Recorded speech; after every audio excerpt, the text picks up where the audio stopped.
Hello সবাইকে, কেমন আছো সবাই? আজকের কাজটা একটু অন্যরকম। এই পাথরটা অনেকদিন ধরেই আমার কাছে ছিল, ভাবলাম কিছু করা যাক, তো একটা পেঁচা আঁকলাম। তোমরা দেখে বলো কেমন হয়েছে। প্রথমেই আমি পাথরটার উপরে একটু নীল কালার করে নিয়েছিলাম, তারপরে একে একে সব কালারগুলো করলাম।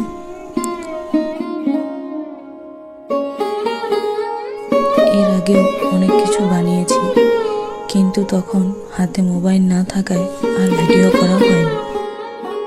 তোমাদের সাথে কথা বলতে বলতে আমার এইদিকে আঁকাও কমপ্লিট।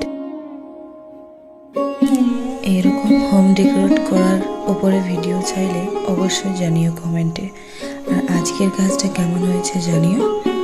আজ আসি তাহলে, সবাই ভালো থেকো। Good night.